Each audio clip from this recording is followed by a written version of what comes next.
Welcome everyone to the Olympian House of Debate. Today we have a debate between Decuro Covello, the leader of our party, and debating on the side of Olympianism, and Premier Theodosius, the leader of the American Youth Front, AYF, formerly known as the Calvinist Communion, debating on the side of Americanism. This debate centers around whether a fascist society should keep the name and national identity of America or not, with the Olympians being, well, us, people who believe that they shouldn't, and the Americanists being, I suppose, those who believe that they should. Alright. I will be the host and moderator of this with this debate, along with Dixie, who is another member of the AYF and a good friend of Theodosius, to avoid bias, to keep everything in order, and so that I don't, overstep my boundaries, which I promise I won't. Alright, so the question is, do you oppose or do you support democracy in its current form? Could it be useful for forming a new America or a new Olympia? I will give this to Theo. Great, thanks.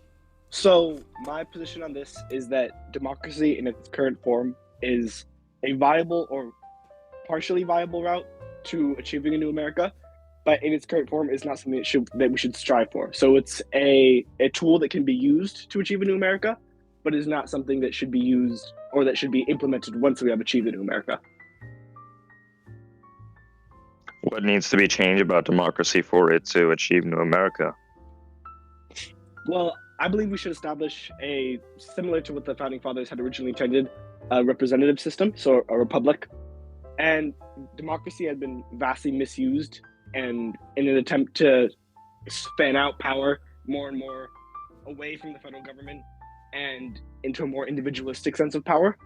But I believe a republic or a representative system would once again consolidate power into the hands of the federal government, which was what our Founding Fathers intended when they created the Constitution. How do you know what they intended? I'm not even trying to ask this as a debate question. I genuinely want to know where you got this from. Well, nobody knows exactly what they intended, but I do believe that the Constitution, the way it was written, and then also the external writings of the Founding Fathers, like the Federalist Papers and things like that, do frame it so that the Constitution was made as a way to centralize control from the Articles of Confederation that were not working into a more federal and centralized government.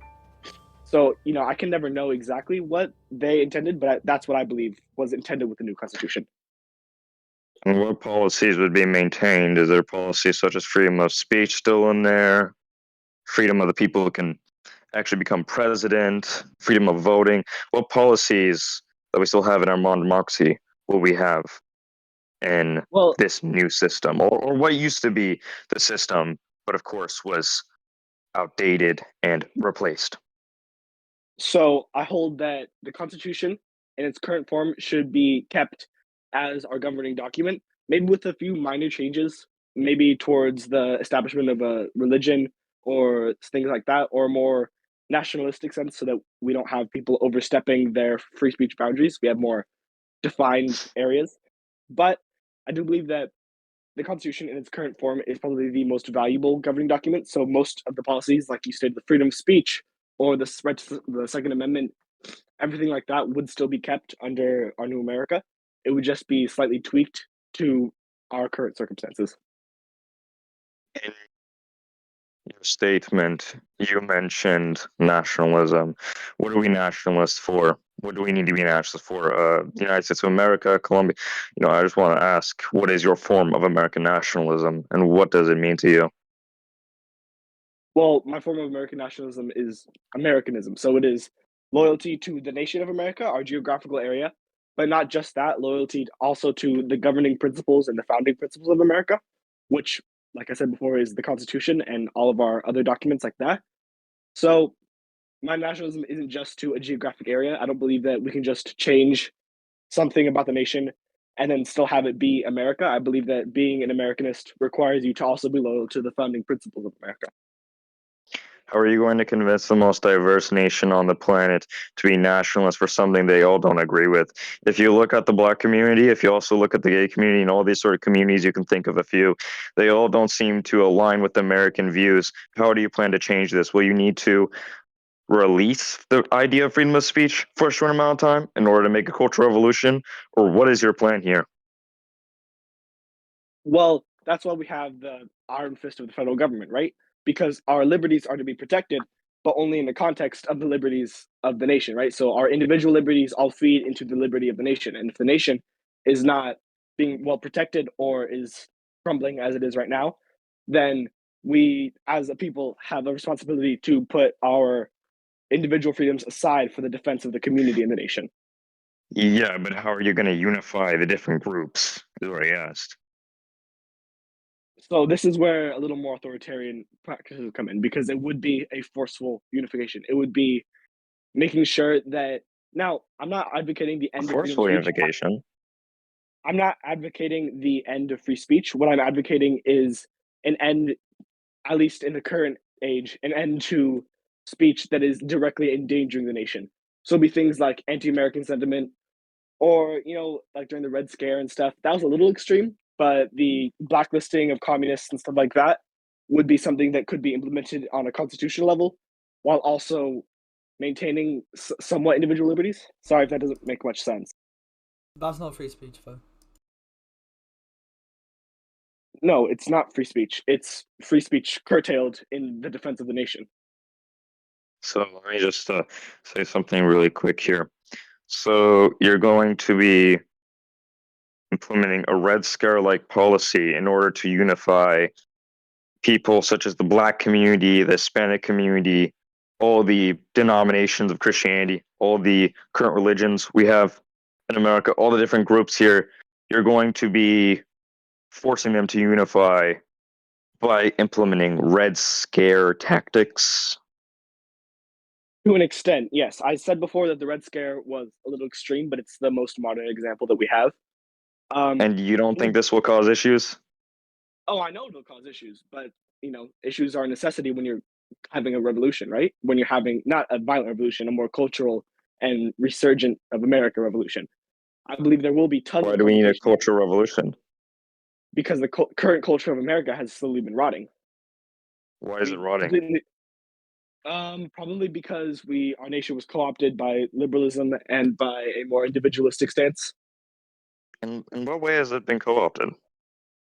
Well, as you've seen, the nation that our forefathers, like George Washington, created is not the same one as it is now.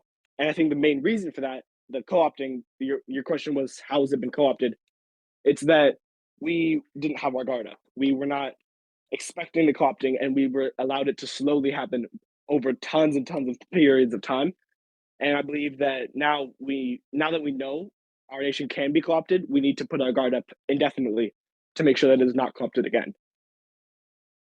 The reason it's been co-opted is because of what the founding fathers did. The founding fathers set a precedent for these such things to happen. I don't understand why you're so surprised. I believe that it will happen again if you were to just have your guard up for a short amount of time. Even then, if you remove the basic principles of freedom and ideas that the founding fathers created for what is American nationalism at that point, if you remove what made America as a whole for a temporary amount of time. And also another thing, when that temporary amount of time is over, what are you going to do then? Well, when that temporary amount of time is over, the temporary amount of time would be indefinite to the point where we need every couple of years or so need to firmly look at and establish whether or not we have reformed the American culture. And it's going to take years. It's going to take decades. It's going to take an extremely long time. But I believe that defense of America, and like you said, it's possible that it will be co-opted again, which is why we can all we can do, the best we can do, like our founding fathers did, is establish a government that is the best we have now, or the best we can think of to provide defense. Because back then, that was the best they could think of to defend our individual liberties, because they had just run away from a tyrant. But now we need to establish a government that defends us not only from tyrannies but also from excessive freedom. So I say, let's do the best we can do, and we'll let future generations handle whatever we fail to do. You don't think that there's going to be groups who are nostalgic for the time that we currently have? Absolutely, there are going to be groups that are nostalgic. There are always groups that are nostalgic. There are groups that are nostalgic Yeah, I to know, Nazi but Germany. but what I was trying to get with that, I'm sorry to interrupt you, but what I'm trying to get with that is the idea of American nationalism. If it's based around these basic principles, aren't they just going to be like, why can't we have these basic principles back? Thus, this will probably come again and be co-opted again. What are we going to do? Make a new Calvinist communion in 2048? Well, if that's what's necessary, but I don't think. I think that you're not understanding the point that I'm making. Is that we're not effectively ending the Constitution, all these liberties. People aren't Mhm. going to be harkening back to the days when they could say Yeah. whatever they wanted, because they will once again be able to say whatever they wanted. We just need to ensure in the American mind, in all of the coming generations, that this is what is right, this is what is good, this is what you have. You know, the idea of the social contract. You are living here, you are protected, you are safe, and in exchange for being protected and safe, please give us some of your individual liberties so that we can reform and save your nation, and then we'll hand you back another shining nation. How do you plan to eventually achieve this goal, such as becoming the leader of the entire nation? Oh God, no! I'm not qualified to be the leader of an entire nation. It would not be me. It probably would. The leader itself is a less important part than the policies themselves. So you asked what we would do to get this new Mhm. America. Like I've said before, we would curtail the individualistic nature of America. We would end No, the. hold on, I don't mean Oh, to interrupt you, but that's not what I was asking. I was asking oh yeah. your plan for achieving victory. Oh, I mean, we haven't thought out an exact plan yet, but it would hopefully not be violent, just because we don't like doing violence. Yeah, But no one wants violence. nobody wants violence. So I think it is possible through electoral means, at least semi-electoral means, for us to achieve power. But it's going to take much longer if we use only electoral means. So I do think extra governmental means are necessary. So that could be community outreach and aiding our population, and then just education, right? How long will it take for this reformation to begin? For it to begin, or like the entire period between when it begins and when it ends. Let's say from now until when this policy starts, how many years is it going to be? From now till the policy starts. I don't know. Maybe until I can vote. But till we get into power, it's going to take a really long time. I'm going to be frank. It's not going to be quick. It's not going to be like a revolution. It is going to be an extreme. It's going to be a painstakingly long process that's going to require It pretty might much all of even our effort. it might even go past your lifetime, you would say? It's possible. I'm hoping not. I'd like to see the beginning of a new America in my lifetime. But if I have to go my entire life just pushing the ball forward towards that new America, and I don't get to see it, at least I know that my children or their children will get to see it. Okay. Well, one thing I'm going to say about your entire argument is I think it is very illogical. I think it is very assumptive compared to the Olympian ideology. The Olympian ideology already has a plan which can be achieved very realistically. Although it does have very big plans, these plans are not intending to be done now. We are focused on what our state of mind is at this moment rather than focusing on what will happen in 150 years. Although we want success in 150 years, we also understand that our successes in this current lifetime are achievable and we can achieve our goals. And we have a much easier goal to achieve, one that is realistic, one that can be done. Because do you know how many Calvary communities are out there? There's a New Columbia movement. There was the ANI.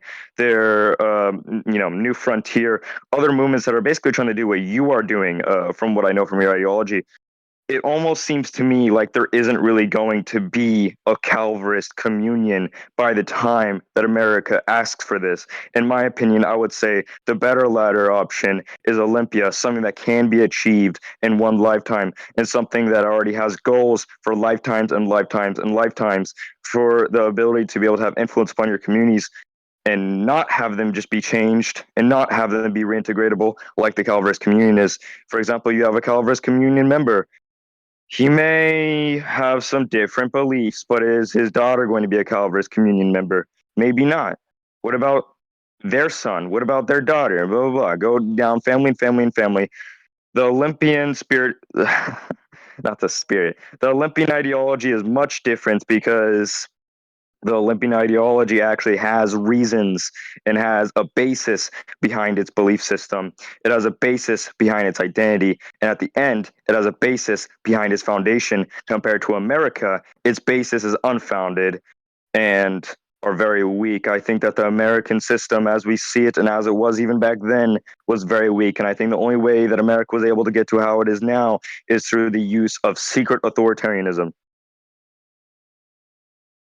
Well, you're right on the fact that your goal is probably much more achievable in the short term than ours, because you called me idealistic, and I take that label with pride. I believe that even if our goals are not achievable in our lifetimes or even our children's lifetimes, and sure, our numbers may dwindle in that time, I do still believe that because our cause is one that has been pursued since the beginning of our nation, I do believe that in some way, one way or another, be it through us or be it through the children of our children's children and children, I do believe that we have, as Americans, we have a natural inclination that will succeed to restore our country, because nations don't just die silently. There's always going to be a fight. And sure, the fight may lose to save a nation. And when it does lose, then all the people within that nation will lose with it. But I do not believe in any way, shape, or form that America and Americans will lose that fight. I have absolute faith that our people and our nation will 100% win. I believe that the Calvinist communion will fall. Do you? Do I believe that the AYF will fall? By the way, we're the AYF, not the Calvinist Communion. Yeah, I'm sorry. That's your last. That was your old name. The Yeah. AYF. Do you believe that it's possible for it to fall, but even if it did fall, you wouldn't care? That's what I gained from your argument, and I just want to make sure I know what you're arguing before I try to make a rebuttal. I would absolutely care if the AYF fell. It would sadden me. It would shake me to my core, probably. But I do not believe that the AYF is the singular means of achieving this saved America. So I do think that that reviving America is possible without the AYF. And that's the thing. That's why I believe in the long run that our ideology is more viable than Olympianism, because there's one League of Saint Olympia, but there are 40 million different Americanist groups. And if one of us dies, the other one will be able to take its place. Even if we're smaller, even if our light is dimmer, we will always still be there, because we are not just a group of people. We are millions and millions and millions. And once every single American witnesses what's happening to their nation, once we can wake them all up, they will all be Americanists. Isn't that a bad thing, however? Because if you look at how many groups there are, they have a different idea on what an Americanist is. There's been many, many groups, sometimes fascist, sometimes Natsok, sometimes Wignat, sometimes only religious groups that try to revive America, and they all have different views. They all have different ideas on what America is. This whole bragging about 40 million plus groups, which isn't, I don't know why you said that. There's much less. But back to my point here. A lot of these people have different ideas. Compared to Olympia, it has one idea and one group strong for one idea, and it's very strong. Kind of like a bundle of sticks can't really bend compared to if you have multiple sticks who all want to do the same thing. They're all part of the same tree, but you have multiple sticks, you can still break them individually. That does not mean that those branches are going to actually succeed in anything. So I guess my point is that I do not think that whole idea of yours is actually valid or realistic. These groups fall every single day, and these groups get snapped like little twigs every single day. Olympia, however, is a culmination of radicals, not a culmination of multiple people, a culmination of radicals. You need about 10 radicals to make a difference. And I think because we have about 10 radicals who can make a difference, I think that how much our success has been in the past, we were founded in 1st of July. I think you can see in these past few months, we have done very great things. I think it's because we are all radicals. It is not because we require around 380 million of the population to support us. We require 10 for our goal. And that's why Olympianism is not only more realistic, but it actually chases victory compared to Americanism. Americanism is going on a whim. Olympianism knows it will succeed because Olympian already has an idea of how it will succeed, and already has a plan on how it will succeed, and we already know what we'll do. This is not a prediction. This is what we'll do. But in reality, look at it realistically, which is what you've been saying to me this entire time. If Olympia, I'm not saying it will, but if Olympia fails, if your organization fizzles out, there will be no more Olympia. That's the difference. If we fizzle out, if the AYF fizzles out, if New Frontier fizzles out, if New Columbia fizzles out, if all of these organizations die, there will still be Americanism and there will still be Americanists. Just because, like you said, sure, we may need 300 million people, again, hyperbole, to achieve our goal. But our goal lives within those 300 million people, whereas your goal may be much more achievable with 10 people, but it lives only within those 10 people. And within those 10 people, if it dies for good.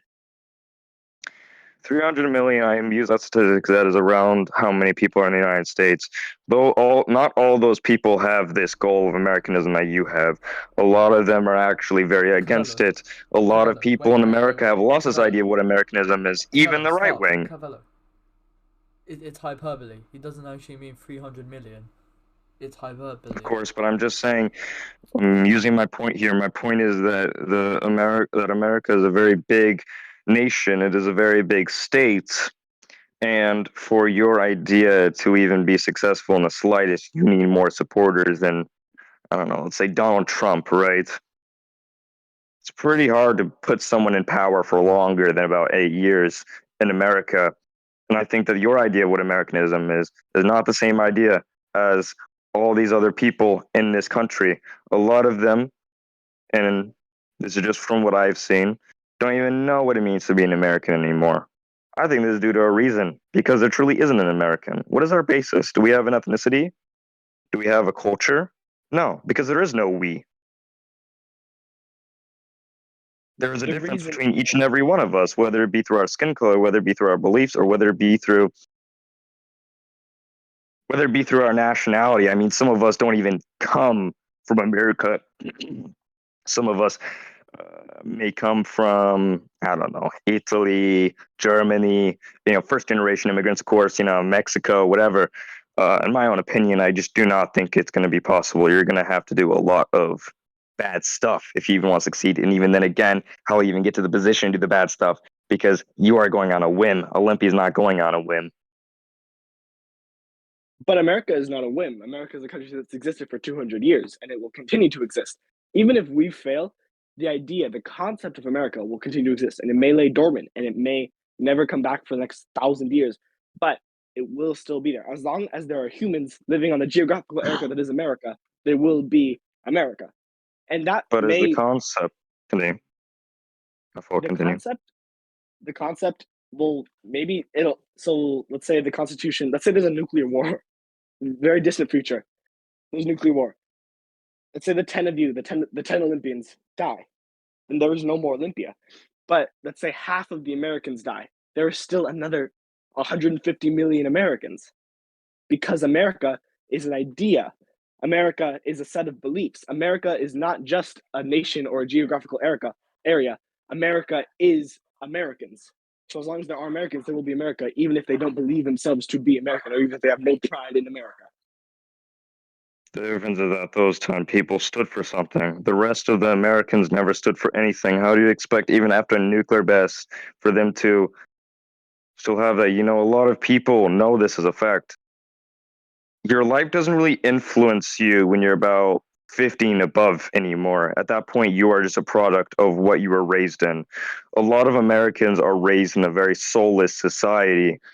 I think that even the Americans in a nuclear war will be too cowardly to restart America. And if they did, well, it would be probably a failure. A lot of them are going to escape off to other countries, just like what people do in Africa, people do in the Middle East and Asia. I do not think that these people have a strong enough spirit, because their spirit is based on them being housed their entire lives.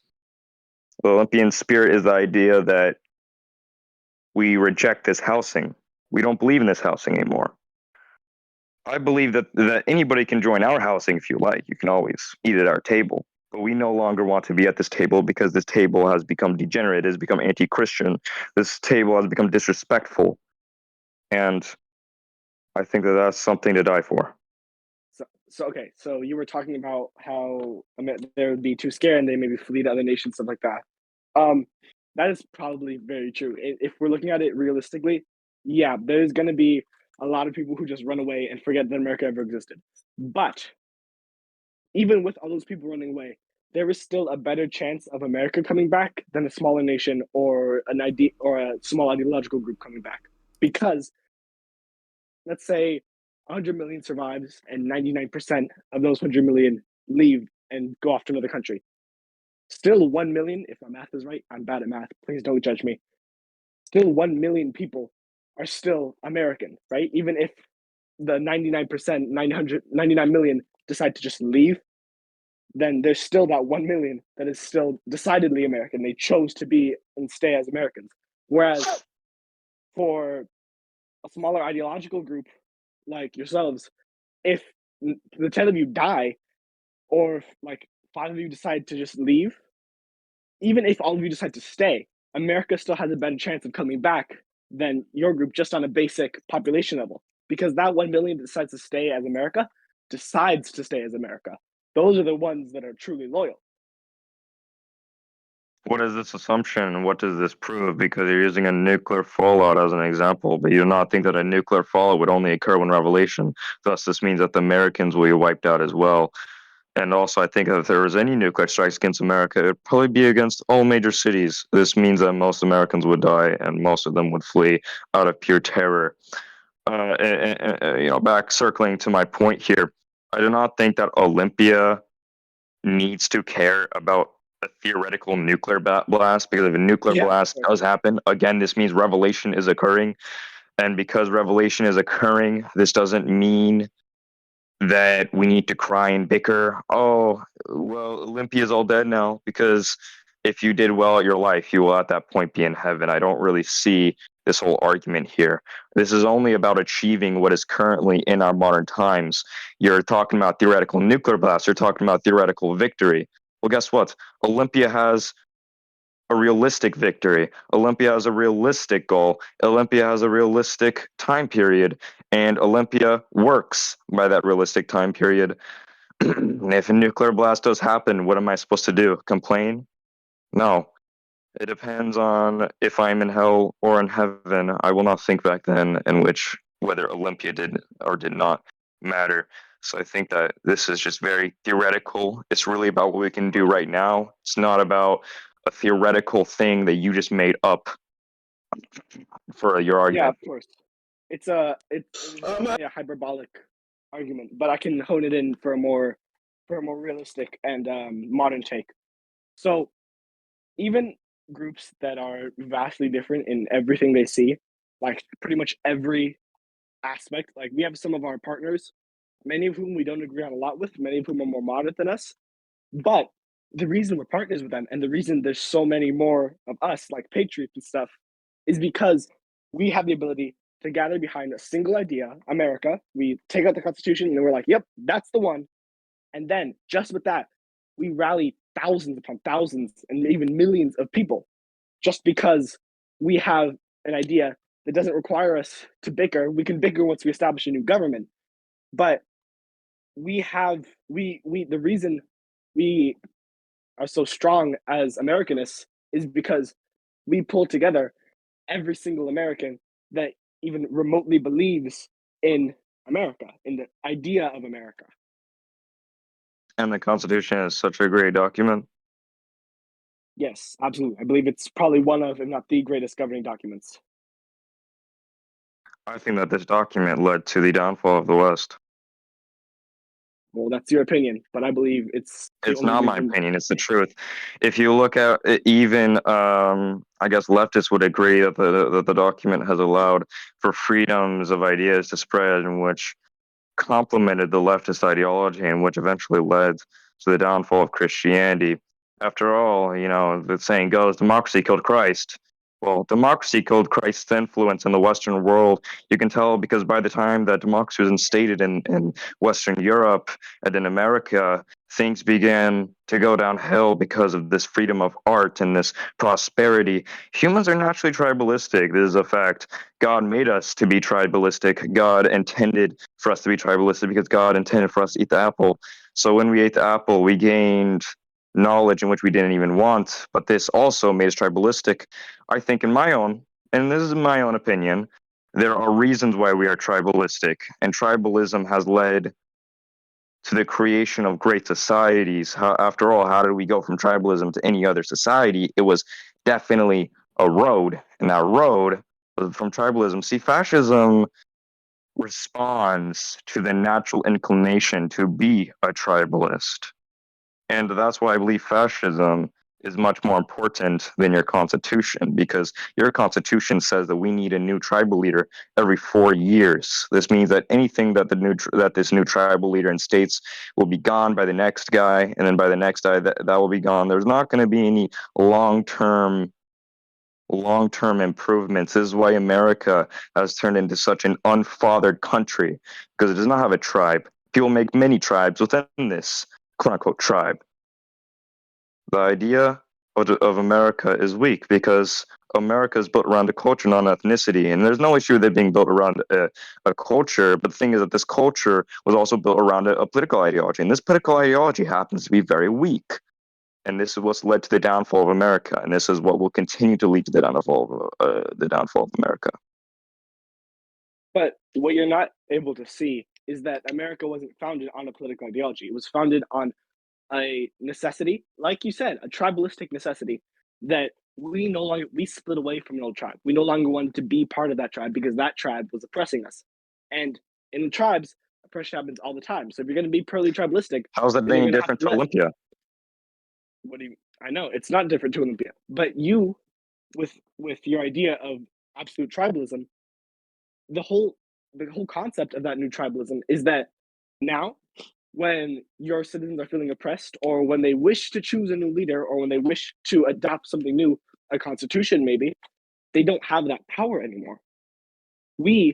Because we saw the horrors of what our old tribe was doing, we broke away and gave our tribe members, our people, we gave them the opportunity and the ability and the rights to make decisions for their tribe.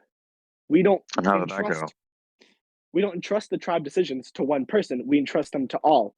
And, and they go really bad sometimes. And it has recently gone very bad. But I do believe that pretty much every political system will have something that goes wrong. And I believe that the Americanist system, with our federal republic and everything, I do believe that even with the bad that can come from it, a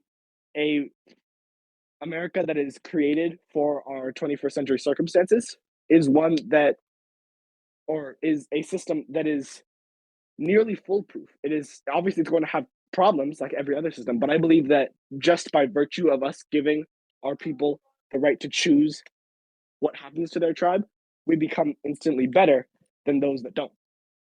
Long-winded and very bad. I'm sorry. Okay, essentially. Sorry, Cabello. I just want to, Theodosius, please. I just want you to summarize. Okay, are you pro-democracy as a theory or not? Pro-democracy as in voting for parties and all of that?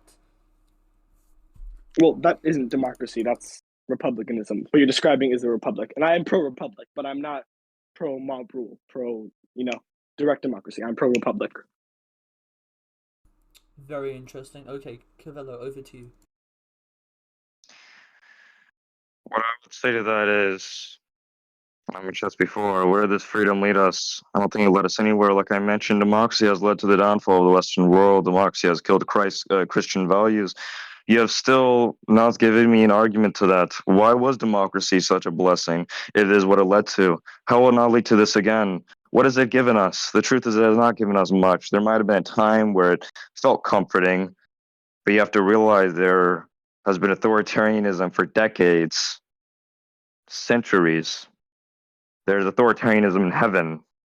I think that this is a testament to how Earth should be as well. If Earth wants to get closer to the mystical realm, then Earth must implement the rules of the mystical realm. This means implementing the actual rules of how the Earth was designed. us humans are not designed to trust in some guy every 4 years. We're not designed to have a new father every 4 years. You're perfectly Funny right. analogy, but it's true. Now, you're right about that. We're not designed to have absolute trust in somebody every 4 years, which is exactly why we don't put our trust in somebody new every 4 years. I mean, I don't absolutely trust the president every 4 years, and I know you absolutely don't trust the president every 4 years. But in a functioning system, which ours is no longer functioning, I'll admit, but in a functioning system, that president would simply be the arbiter of the people's will. They would be doing what the people that put them into office are telling them to do. And obviously, you said that democracy led to like the fall of Western values and stuff. But look before that, right? Because in a society that is inherently Christian and moralistic, like the United States was, democracy worked, or not democracy, republicanism worked perfectly. It ran smoothly, and we established one of the greatest nations in history. We civilized the entire, pretty much, we either directly or helped civilize the entire North American continent. And that was because of our unique republican system. The Europeans weren't able to achieve everything that we were with their kings. But democracy and republicanism, or American republicanism, began to fail when our society and our people began to fail it. So that's why I'm saying we must transform our society and our culture if we want to maintain this republican system. And I know you don't want to maintain this republican system, but we, as Americanists, do. So we, instead of abandoning America and abandoning the systems that it was founded on that have worked for very long and then failed when we failed it, we wish to bring ourselves back into accordance with these Republican values so that we, as a society, instead of just having a political system that works, we have a society, a people, a culture that works, and then the political system that complements our people and culture. See, this democracy worked when we didn't have 380 million people and the soil that we currently stand on. This society worked when there was a common ideal because there was still family who fought for that. And I will admit it is true. But if you look at what has been happening now, it has shown that democracy and what America is like milk. It can inspire, it can taste very well at first, actually, but it eventually expires. And why did America expire? I'll tell you why. Because there was so much freedom, so much ability for the devil to influence the people that he was able to influence it through one person, then through another person, and through another person. This disease is never going to stop. This disease is never going to stop if you just reinstate democracy. The fact is, democracy is like somebody who doesn't go to a doctor. You have multiple cancers in your body, and you never refuse to kill them, but your entire body is focused on killing them. However, in your body was built on an idea in which we need to never kill these cancers and these diseases because there must be freedom for the people. At least there's some good cells, right? At least some of them won't get corrupted, but then they do get corrupted. They're like, oh, wait, I need to go to the doctor now. They go to the doctor. You can't really handle all these things. What do? I'm sorry, but you die because you did not save it in time. There's 380 million. Back then, there was only a few million. We have gone too big. We have grown as a state to an unprecedented amount of power and to an unprecedented amount of civilians. This has been caused from immigration. This has been caused from the population rising way too much. And for you to reinstate good values back into this place, it's not going to end well because you already have too many cells that you need to cure. And some of those cells are going to kill you before you cure them. So in summary, But you're basically saying that freedom became licentiousness, and that's how we became ill. Is that correct? Yes. Excellent. Okay. Just for clarity, now, I don't want anything to be lost. am I talking or are you? Yeah, you. Oh, okay. So I do agree entirely with the fact that our freedoms did become licentiousness, and that is something that is to be combated. But that's where our two routes take a very different turns, right? Because you and the Olympians intend to break away and form a new nation. form a new culture. But we, as Americanists, seek not seek to harken back to the former glory of America and not to abandon it. So we, and it is, I believe, completely viable because it's happened to nations before. Nations have done complete 180s in their culture and their government. Like look at Republican France, right? It went from a monarchy, an absolute monarchy, to one of the most insane and terrifying republics in history, just over the course of a couple of years.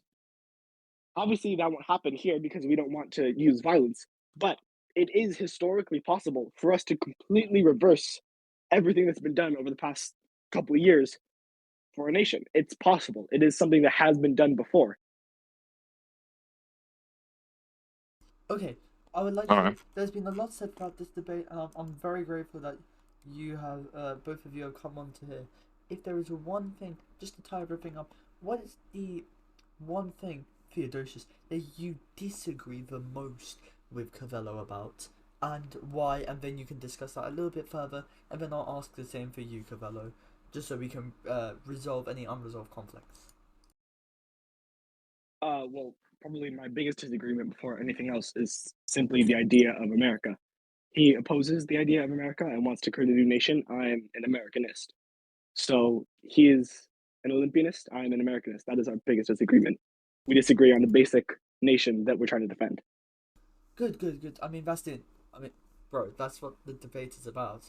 But Yeah, that makes sense. more specifically, I mean, more specifically, like within what you've talked about today, that you want to Oh, what clear we up. talked about today, Yes. the authoritarianism. He supports authoritarianism. He supports authoritarianism throughout the long run. I support some amount of authoritarianism at the beginning, but in the end, I definitely hold much more pro freedom views. Okay, and why is that? Simply because I believe that freedom is like the lifeblood of a nation. I believe that a people without freedom is like, sorry, I cannot come up with a good analogy on the spot, but I believe that a nation without freedom cannot work because the people will constantly be unable to exercise their human right to speak about what they want to speak about. So I believe that freedom on a very basic level is essential to a nation. Excellent. Okay, Cavello, do you have any comments? I have no comment to respond to that. I Okay. don't really want to engage with that. Okay. Alright. Cavello, before we tie this up and say our goodnight, sorry, block of cheese. I know you've just joined, but we're about to end this off. What is the one biggest thing that we have discussed today, you and Theodosius, that you disagree with the most? I disagree And with the why? fact that he hasn't. I disagree with the fact that he bases his entire party off of a theory and off of a prediction. Meanwhile, Olympia bases its entire party upon a plan that can be achievable in one lifetime. We know what we want to do. I don't think he knows what he wants to do because his future leaders, like he said, may not have the same plans he has. Not all people are the same. And I also do not like how he embraces the tribalism. He doesn't embrace tribalism as how it should be at the very least. And I also think that he does not have enough emphasis on God.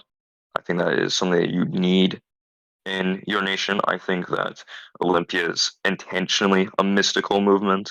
I think the Calvinist communion just believes in Christianity rather than actually striving for it. I uh, I would prefer to have much more debates that would be infusing your theory along with the reality. So, in my own opinion, I think that would be the worst thing said. If I had to say anything good, he said, um, uh, and I'm not trying to be rude. I'm actually trying to think. I guess I did like that he did mention, he did use a good strategy by trying to mention how we are abandoning something. It's basically a strategy in which signals that the enemy side is a coward. And I think that was a good psychological strategy that I used, if I had to say, a pretty good debate strategy. Other than that, I would say that he did all right during the debate. I can't really say nothing else. Thank you very much. Do you have any comment on that, Theodosius? Yeah, I mean, we're never going to agree on Americanism just because we're founded on very different principles. But I would like to Yeah. respond to the allegations that we aren't an inherently Christian group, because we definitely are. And I didn't speak about it much because I don't believe the topics that the topics we discussed had much to do with Christianity and its implementation. But I would like to say that the AYF is an inherently Christian organization, and we believe that America is also an inherently Christian nation. So, by extension of being Americanists, and because we are Christians, that leads us also to be Americanists and vice versa. So, I believe Mhm. deep in my heart that to renew America is to renew Christianity in America as well. And so I hold Okay. Christ before anything else. United in Christ, brother. If we may not be united in theory, may we be united in reality. I think United in our heavenly Theo, missions. I thank Theodosius for stepping up here to debate me. Um, I thank Kavis for hosting. I thank Dixie for moderating just to make sure that this debate is unbiased. I thank everyone in the audience who gave us time to listen to both of our arguments. And I'm about to go to sleep, I need to refresh for tomorrow. But again, in summary, thank all of you for this debate.